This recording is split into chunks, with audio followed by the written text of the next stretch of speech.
감사합니다. 전향한 경건한 많은 삶이 바울과 바나바와 동행하였고 해석된 말씀을 전파해달라고 그들을 곁에 초청하였습니다.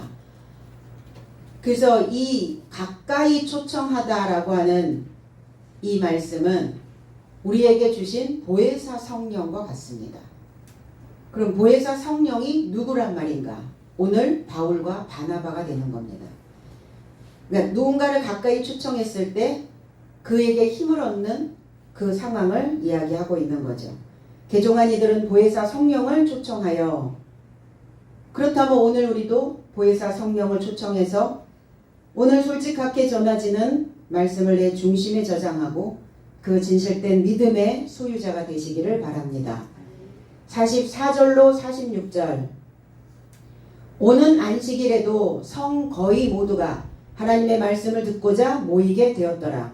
그러자 유대인 삶이 무리 삶을 보고 질투로 채워져 바울에 의하여 말하게 된 것에 반박하는 삶과 모독하는 삶이 반박하더라. 그러자 바울과 바나바가 솔직히 말하되 먼저 너의 삶에게 하나님의 말씀을 전하게 됨이 필요한 것이니라. 그러나 이제 너의 삶이 그것을 밀어내고 내세적 생명이 합당치 않다고 자신 삶을 판결하기 때문에 나의 삶이 열방에 이루고자 돌이킨다 그랬어요. 다음 안식일, 돌아오는 안식일에 우리가 모두 안식의 삶을 살아야 되는 거죠. 주님도 안식일의 주인이다. 그럼 안식일의 주인이다라는 표현은 내가 안식일이다 이 표현이에요. 오늘 주일이죠. 주님의 날이죠. 안식일입니다. 교회를 다녀도 안식일이 없는 사람들이 있어요. 그러면 안식은 뭐냐? 연마된 집으로 목표를 삼는 것을 안식일이라고 얘기해요. 그럼 내 자신이 연마가 되지 않으면 집이 없다는 거예요. 집이 안 된다는 겁니다. 그래서 부족함을 견디다, 또 제거하다, 격리하다, 일을 그만두다. 무엇으로부터 격리가 되어져야 내가 쉼을 얻을 수 있을까? 내가 어떤 것을 내 삶에서 제거해내야 내 삶에 진정한 휴식이 올까? 그럼 제거해내지 못하고 격리가 안 되고 그 부족함을 견뎌내지 못하면 안식일은 없습니다. 뭐는 하는데 주일이 되어져서 빨간 글씨에 교회는 다니는데 안식일이 안 되고 있는 거예요. 그럼 주님은 내가 안식일의 주인이라고 하는 그 말씀의 의미 속에는 너희들도 다 안식일이어야 돼. 거기에 그 메시지가 담겨져 있는 것이죠.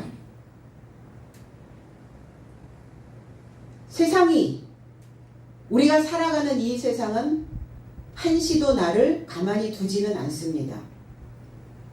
뭐가 뛰놀아도 뛰놀고 어떤 것들에 장애가 있기도 하고 상황은 내가 생각하지 못했던 여러 가지의 상황으로 돌입하고 옵니다. 나에게 달려들어 온다는 거예요. 그럴 때 내가 연마된 올바른 집이 되어져 있다면 분명히 하나님은 저와 여러분들을 안식하게 만들어 주실 줄로 믿습니다. 그래서 우리를 왕다운 제사장으로 세워주신 게 아니겠어요? 뭐 하라고? 그 법으로 나의 마음들을 바르게 다스리라고.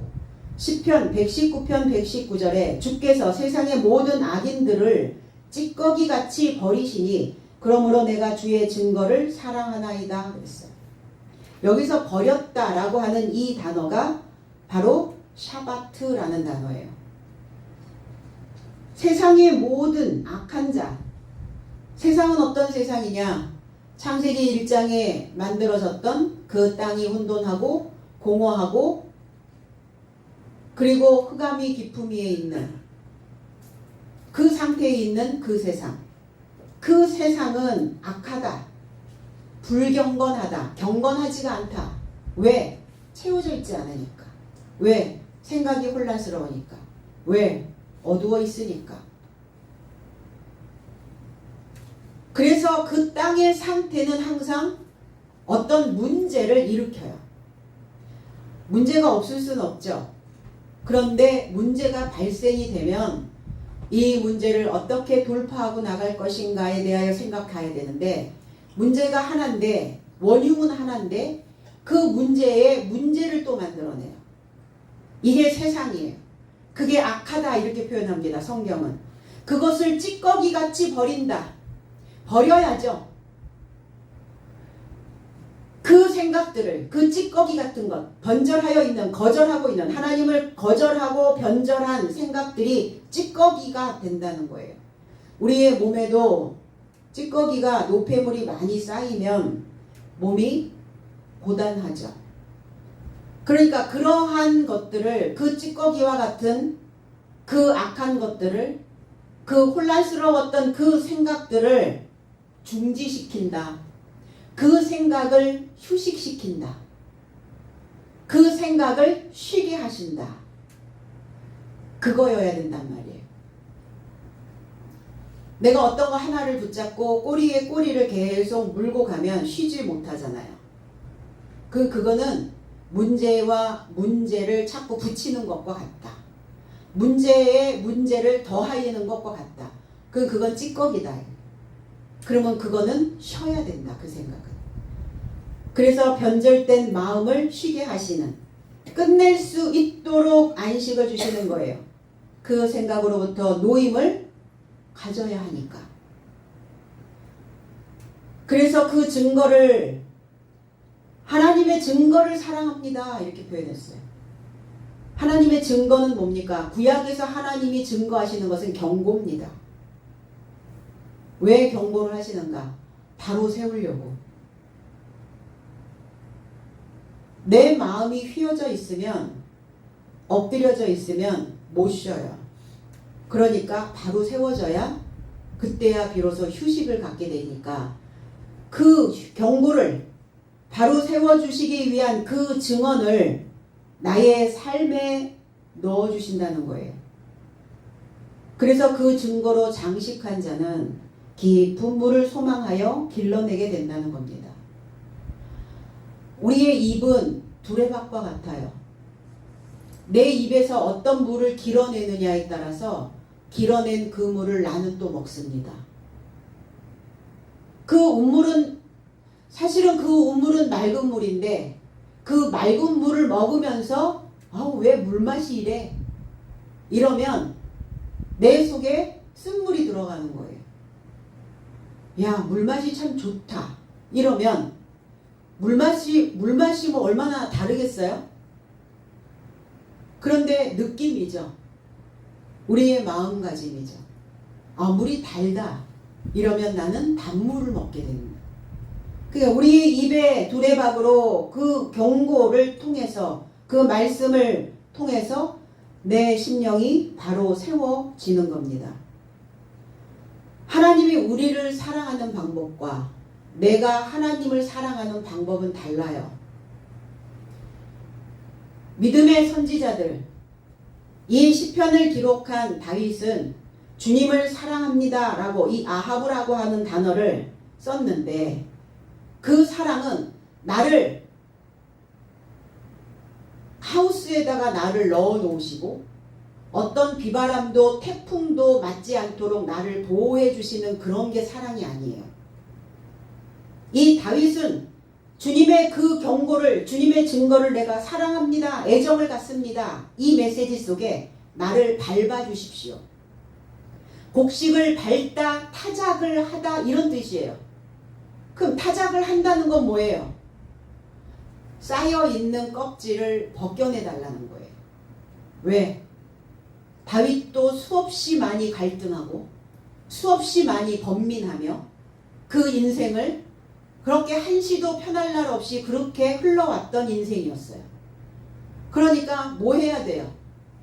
내가 그 문제 속에 쌓여 있으면 나는 주님을 사랑하는 마음도 없어지고 주님의 그 메시지를 바로 받아들일 수 있는, 내 중심이 바르게 세워지는 그 휴식도 취할 수가 없다. 그러니까 내 이 껍질을 벗겨서 곡식을 밟아서 나를 타작해 주십시오. 그것이 나의 사랑입니다. 이렇게 표현하는 거예요. 그럼 하나님의 사랑도 그렇겠죠. 우리를 보호막 속에다가 무조건 넣어주시는 것이 아니라 때로는 확 벗겨서 그냥 던져 놓으시는 거예요. 뭐 할 수 있도록, 가능할 수 있도록 만들어 주시는 거죠. 그게 하나님의 방법이라는 겁니다. 거기에 성에 있는 거의 다 모든 사람들이 성에 모여 있는 바울의 설교를 듣고 있었던 그 성 거의 다, 거기에 있는 모든 사람들이, 이 거의 다라고 하는 사람, 그 모습은 가까이라고 하는 의미도 있지만 바울의 형상을 담고자 하는 그 의미가 있다는 거예요. 바울의 모습대로 가기를 원하는 그 거의 다, 바울의 모양을 따라가기를 원하는, 우리는 어떤 삶이 저 사람처럼 살아도 괜찮겠다 라고 생각이 들면 그 사람의 모양을 따라가게 되죠. 그러니까 그 성에 있는 사람들은, 바울의 설교를 듣고 있는 사람들을 거의 다가 바울의 형상을 따라가기를 원한다, 이 표현으로 지금 거의 다라는 표현을 쓰고 있는 거예요. 거의 다 바울의 형상을, 바울의 모양을, 바울이 가지고 있는 조건을 붙잡고 간직하고 있는 겁니다. 해석돼서 전파되어진 그 말씀을 간직하고, 그리고 가까이, 그리고 바울의 모양을 본따서 신앙생활을 하기를 원하는 자들이 여기에 모여 있다는 거예요. 그 모든 성은 사람들이죠. 그런데 북새통이에요. 전쟁통입니다. 삶 자체가 전쟁이죠. 무엇을 먹어야 되냐, 마셔야 되냐, 입어야 되냐, 오늘 하루를 어떻게 지내야 되냐, 내 안에 올라오는, 내 안에서 올라오고 있는, 치솟아 올라오는 내 감정들과 싸워요. 바깥의 환경이든 내 속에 있는 환경이든 전쟁하는 자들이에요. 그 성에 있는 자들은. 그래서 전쟁을 하다 보면 전전긍긍한다 이렇게 얘기하죠. 전자가 싸울 전자예요. 싸우고 싸우다 보니까 바닥이 나. 그러니까 어때요? 떨리죠. 삶이 두렵죠. 이걸 전전긍긍이다 이렇게 표현을 합니다. 신앙생활을 해도, 하나님을 믿어도 전쟁을 치를 때 되면 항상 떨리죠. 두렵기도 합니다. 그래서 또 전전반측하죠. 전전반측은 그 전쟁으로 인하여 몸을 이리 뒤척 저리 뒤척 밤새 잠 못 이루는 전전반측을 또 하게 된다는 겁니다. 거의 다 모인 자들이 그동안의 신앙생활이 갈팡질팡이었고 전전긍긍하며 살았고 전전반측하며 그 인생의 전쟁을 계속 치르며 살고 있었던 자들이에요. 처음 접하는 말씀, 그 처음 접하는 그 말씀에 그들은 소동했지만 그들은 이내 그 마음을 추스리기 시작합니다. 바울처럼 믿어야 되겠구나. 바울의 모양으로 가야 되겠구나. 그래서 하나님의 말씀을 듣고자 자신의 생각과 마음을 끌어들여서 지금 회합하고 있는 겁니다. 내 마음을 끌어들여야죠. 내 마음을 끌어들이려면 내 속을 대접하셔야 돼요.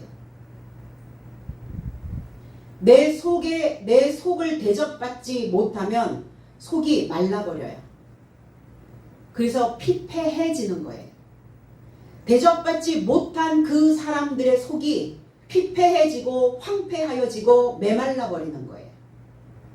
그래서 날카로워지는 겁니다. 어떻게 대접하는가?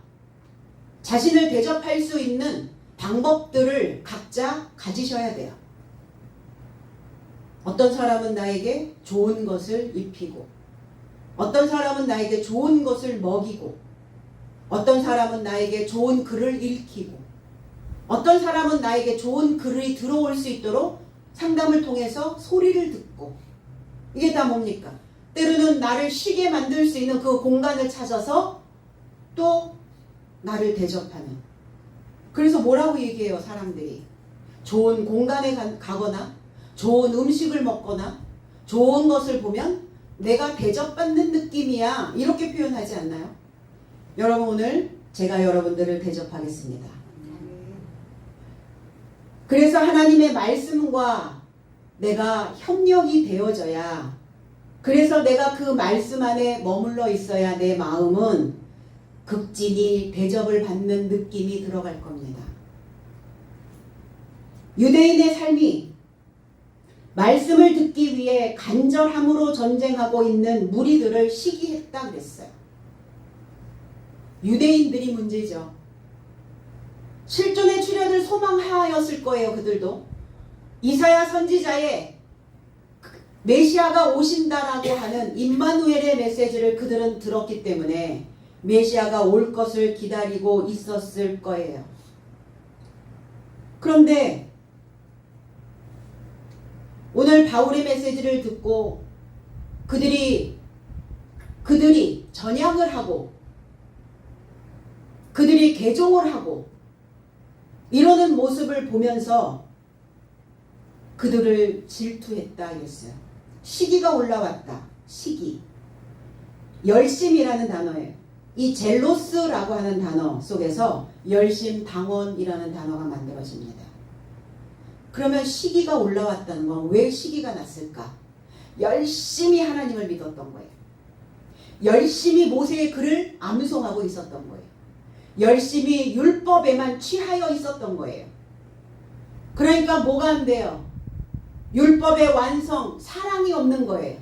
뭐만 해요? 정죄, 판결, 판단. 그것만 하고 있는 거예요. 그들이 좋은 쪽으로 옮겨갔으면 박수 쳐주고 잘했다고 해주고 격려해주고 이 해줘야 되는데 왜 시기가 올라옵니까? 자기네들은 옮기지 않으면서, 자기네들은 개종하지 않으면서.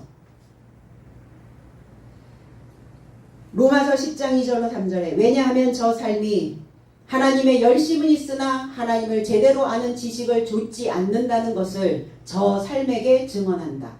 왜냐하면 하나님의 의를 깨닫지 못하고 자기 의를 세우려고 찾으며 저 삶이 하나님의 의에 굴복되지 않더라. 하나님의 의, 옳은 말씀, 옳게 전한단 말이에요. 정직하게 전한단 말이에요. 솔직하게 말하고 있는 거예요. 그 옳은, 솔직하게 전하고 있는 그 메시지에 내가 합류해야 되는데 그거는 받아들이지 않으면서 시기가 올라오고 있는 거예요. 나처럼 열심히 믿은 사람 있으면 나와보라고 해. 이거죠. 바울 사도만큼 열심히 했겠어요? 바울 사도만큼 열심히 하나님을 믿었던 자가 누구였겠어요? 가장 열심히 믿었던 열심당원이었습니다. 베냐민 지파요, 이스라엘 족속이요, 이스라엘 시에서 나온 자요, 가말리엘에서 최고의 율법사로부터 배운 자요. 더 이상 할 말이 없어요. 바리새인이요. 더 이상 뭘 할 말이 뭐가 있어요? 사울 앞에서, 바울 앞에서. 너희들이 행했던 그 믿음 나도 해봤어. 그죠? 바울은 그러니까 그들이 어떠한 상태로 달려들든 꿈쩍 안 하는 거예요. 나도 너처럼 그런 시절이 있었거든. 그래서 우리가 나한테 왜 이런 일이? 나한테 왜 이런 경험이? 이러지만 하나님은 우리에게 그런 경험이 필요하기 때문에 시키시는 거예요. 왜? 훗날 그런 경험을 하고 있는 자를 만나게 되거든요, 우리는. 그럼 그런 자를 만났을 때 얼마나 리얼하게 얘기해 줄 수 있겠어요? 나만큼 정확하게, 나만큼 분명하게 그거에 대하여 이야기해 줄 사람이 이 우주촌에 누가 있겠어요? 그래서 경험시키시는 거예요. 많은 것들을 여러분들에게 하나님이 몰아서 주신다 생각이 들 때, 하나님, 내가 지금 이 시점에서는 이 경험을 토대 삼아야 되는 그 시간이 되었나 봅니다. 이렇게 받아주시기 바랍니다. 고집불통인 자들이죠.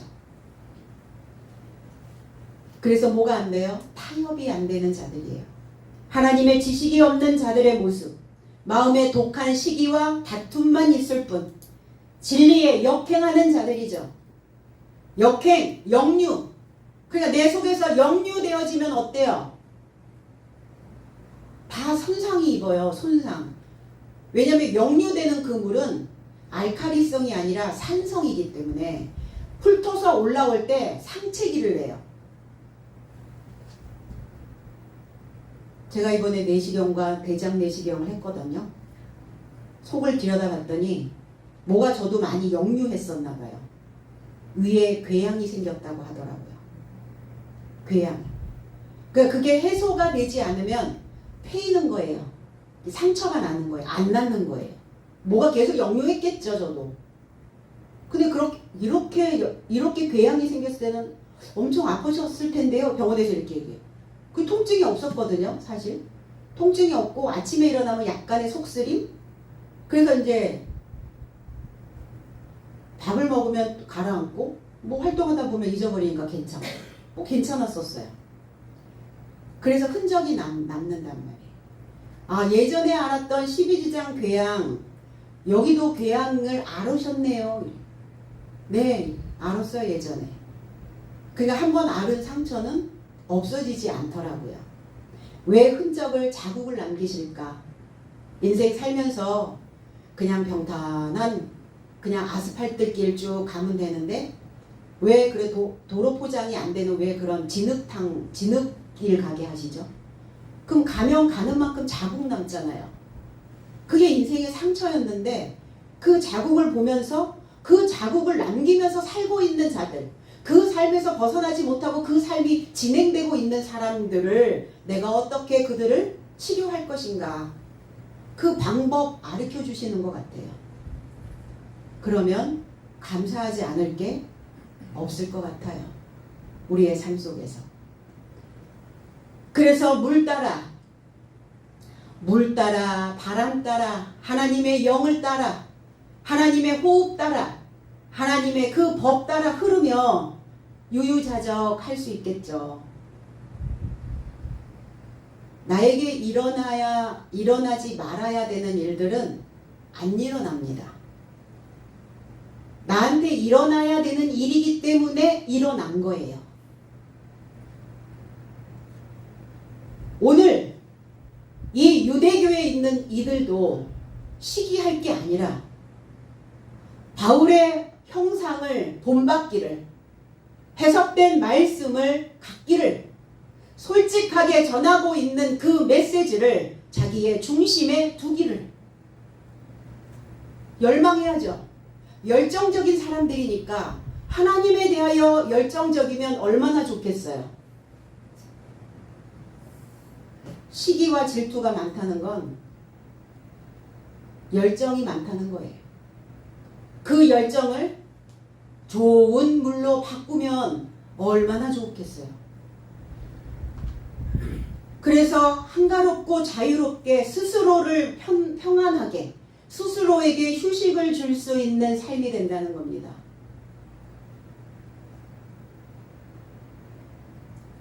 보이는 세상은 우리를 내가 원하는 방향으로 이끌어가지 않는다 할지라도 나의 정신과 나의 영은 유유자적 할 수 있어야 되는 겁니다. 그래서 하나님의 말씀에 순리대로 가라 이렇게 표현해요. 그게 하나 왔으면 왔구나. 그리고 이거와 함께 흐르다 보면 또 해결이 되어지고,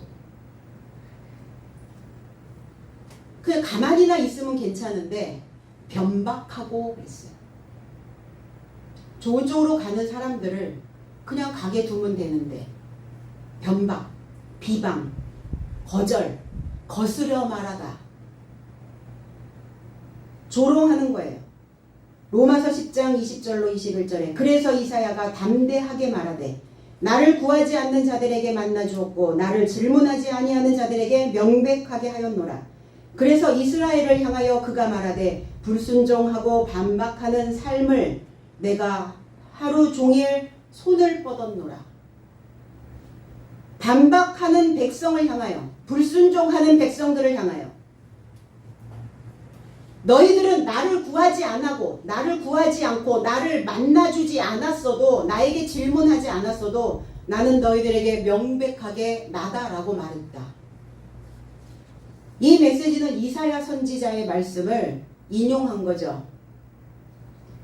이사야 65장 1절로 2절에 나는 나를 구하지 아니하던 자에게 답변이 되었고 나를 찾지 아니하던 자에게 발견되었으며 내 이름을 부르지 아니하던 나라에게 내가 여기 있노라 하였노라. 내가 종을 손을 펴서 자기 생각을 좇아 불선한 길을 행하는 패역한 백성들을 불렀나니 그랬어요. 여호와는 구원이시다.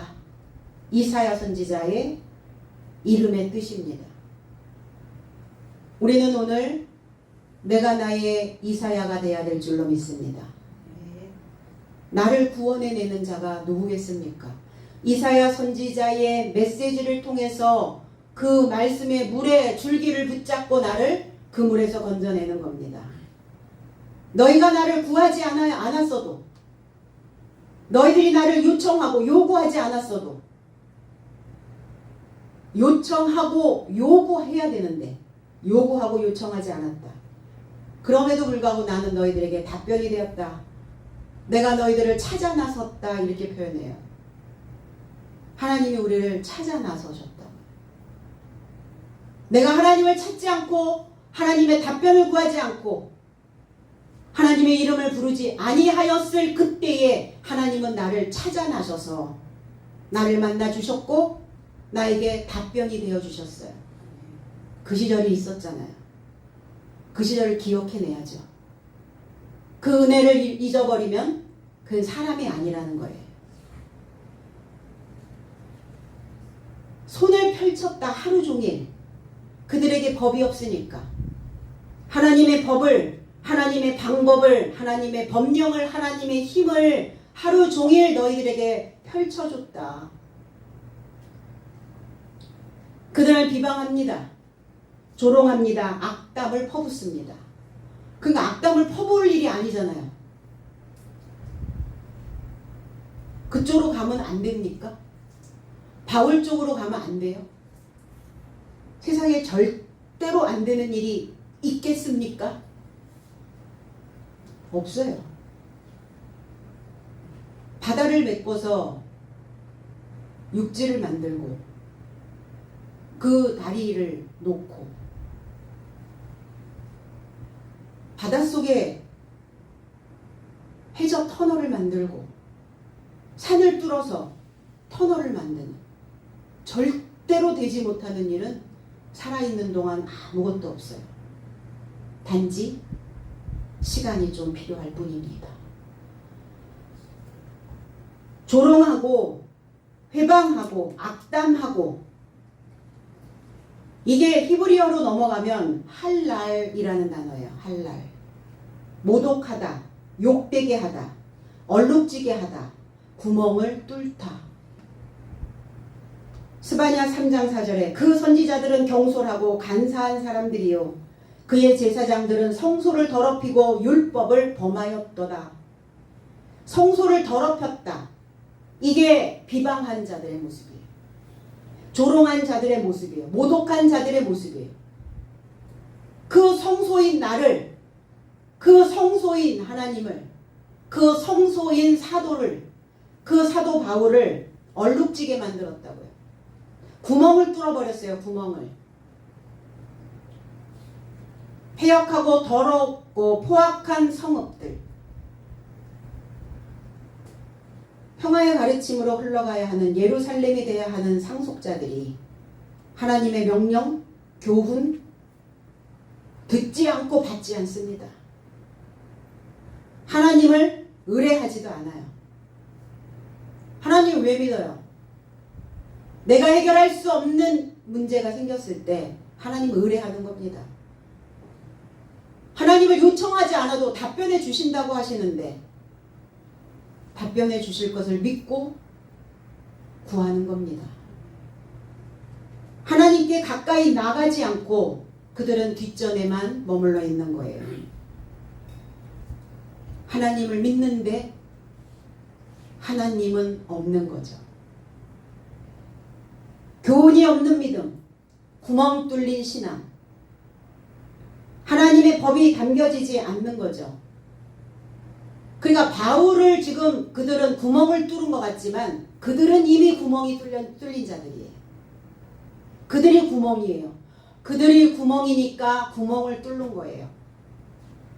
그들이 폭탄이니까 폭탄을 터뜨리는 거예요.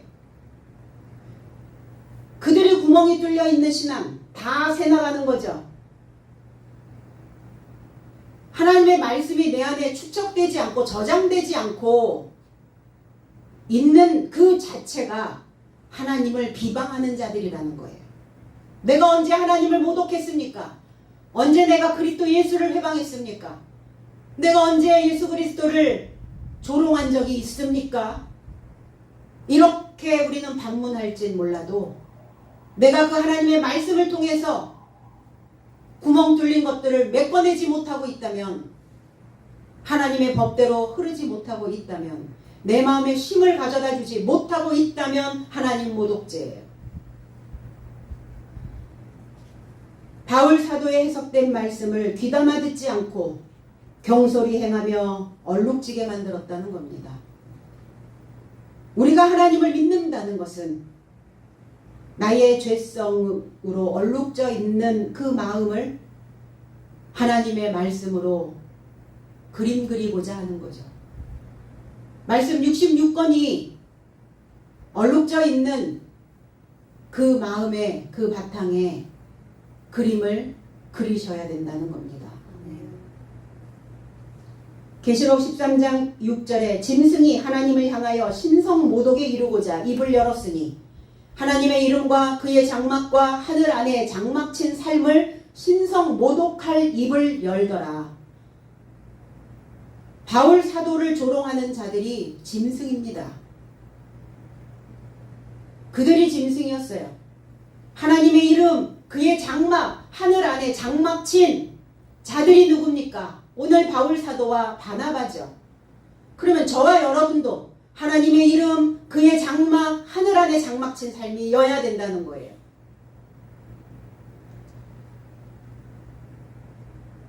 바울 사도의 삶을 지금 신성 모독하고 있는 거죠. 그 짐승들이 무엇으로? 그의 입으로.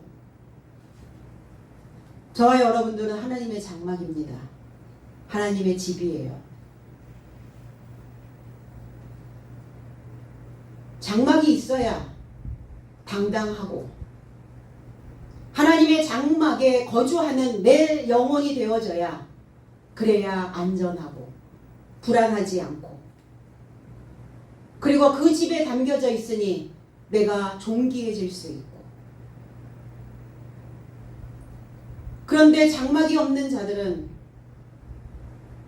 하나님의 장막이 되어지지 못한 자는 자신을 부끄러워하고 자신을 귀하게 여기지 않고 하나님의 성전인 나를 욕되게 만들고 있는 겁니다. 내가 믿음으로 존귀하게 돼야, 그리고 내가 그 살만한 집이 되어져야 모든 사람들이 출입하고 싶어하는 그 장막이 되어져야, 그래야 하나님도 그 장막에 출입하고 싶어 하지 않으시겠습니까? 바울과 바나바가 담대히 말한 게 아니에요. 뭐 담력이 있어야 뭐 성경 말씀을 담대히 말합니까? 설교는 담대히 하는 게 아니라 솔직하게 하는 겁니다. 바나바 예언자의 아들이에요. 오늘 바나바의 입에서 예언이 나가고 있는 겁니다. 앞서 말하다, 앞에 놓다, 이런 뜻이죠. 예언이. 파를레시아 조마이라는 단어인데 솔직하게 말하는 거예요. 무엇에 대하여? 영적인 일과 행실에 있어서 뭔가를 확신하며 말하는 것. 확신이 없으면 솔직해질 수 없죠. 확신이 있어야 솔직하게, 올바르게, 자유로이 말할 수가 있어요. 자유로이. 어디에 걸붙이지 않고, 누구 눈치 보지 않고, 내가 이런 말을 하면 누가 또 어쩔까? 설교를 솔직하게 말하다 보면, 솔직하게 말한다는 건 뭐예요? 보여지는 삶의 행실, 우리의 삶, 이 보여지는 우리 삶 자체가 솔직한 거죠. 그래서 이 삶에 포커스를 맞춰서 설교를 하다 보면 어떤 사람들은 그 설교가 나한테, 나를 관역 삼아 이런 느낌이 들어갈 때가 있어요. 그러니까 그런 느낌을 주지 않으려면 솔직하게 못 전해요. 어떻게 전하면 돼요? 역사적인 관점, 문자적인 관점, 그리고 예화, 이런 것만 하면 돼요. 솔직하게 꽂히기 때문에 꿈틀하는 거거든요, 내 속이. 그럴 때 솔직한 말씀이 내 심장을, 내 폐부를 꽂혔구나, 이래야 되는데, 이 말씀을 듣는 여러분들은 물론 그렇게 생각하시죠. 솔직하게 전하는 메시지에 내 마음이 움직이는구나. 그런데 유대인들은 그게 열받는 거예요.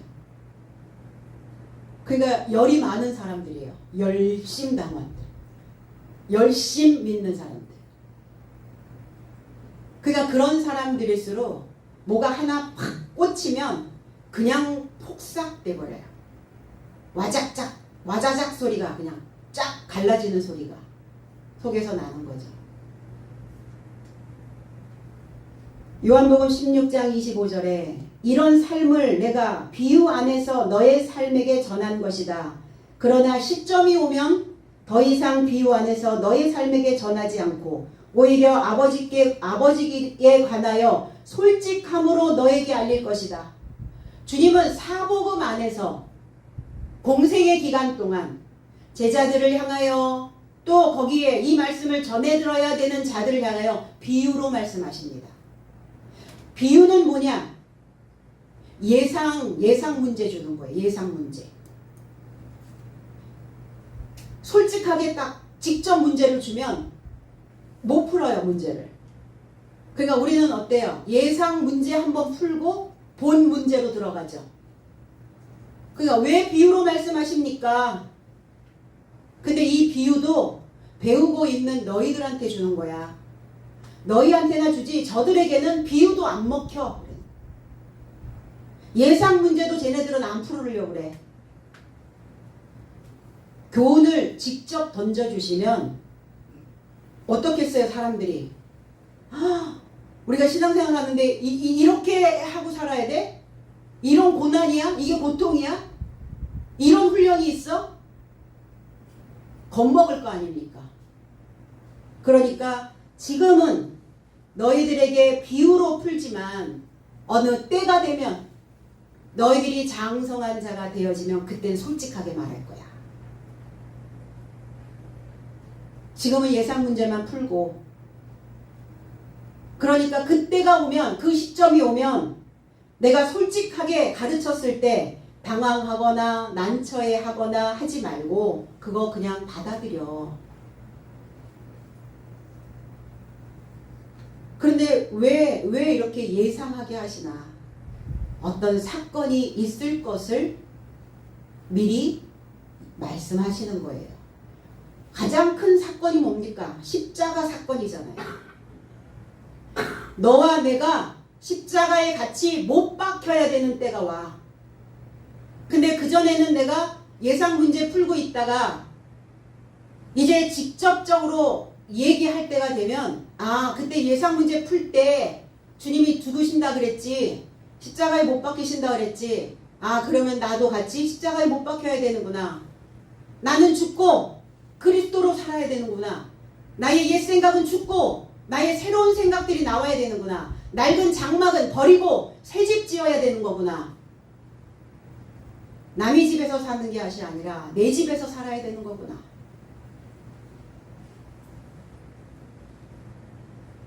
그래서 주님께 배운 사도들은, 제자들은 솔직하게 직원으로 말씀했을 때 그걸 받아들인 자들이에요. 그런데 유대인들은 여전히 받아들이지 않아요. 그래서 예상 문제 열심히 풀고 사복음 안에서 우리는 지금 사복음이 지나간 사람들입니다. 지금 사도로서 길을 가는 사도행전이 진행되고 있는 거예요. 그럼 뭐 하셔야 돼요? 닥친다고요. 예상 문제 풀었던 그 문제하고는 잽이 안 되는 거예요. 내 속에서 일어나는 생각들은. 그럼 우리는 그동안 예상 문제 풀었으니까, 예상하고 있었으니까, 예상하고 있는 자들은 차분히 생각하죠. 경거망동 경솔하게 생각하지 않게 된다는 겁니다. 진중하게 그 일을 처리할 수 있는 능력을 갖추고 있다는 겁니다. 하나님의 말씀을 생각할 수 있도록 솔직하게 전하는 것이 필요합니다. 오늘날 사역자들도, 그리고 오늘날 말씀을 듣는 성도들도 솔직하게 전하는 메시지가 필요한 거죠. 믿기만 하면 구원이라고요? 죽으면 다 천국 간다고요? 하나님 열심히 믿고 교회 열심히 출석하고 하면은 하나님께 축복받는다고요? 고난 일도 없다고요? 마음의 훈련 안 해도 괜찮다고요? 거짓말이에요. 오죽하면 고난이 유익이라 하셨겠어요. 그 훈련을 통과한 자들의 모습이죠. 기록된 성경을 알아보고 믿지 않으면 구원은 물 건너 간다라고 전해야죠. 하나님 나라 될 수 없다. 축복, 그 축복은 좋은 말씀으로 결실할 수 있어야 되는 것이다. 돈 많이 벌고 배 두들기면서 사는 것이 축복이 아니라는 거예요. 그럼 하나님 안 믿는 사람들은 왜 그렇게 잘 살아요? 아, 그 사람 하나님의 복 받는 사람들입니까?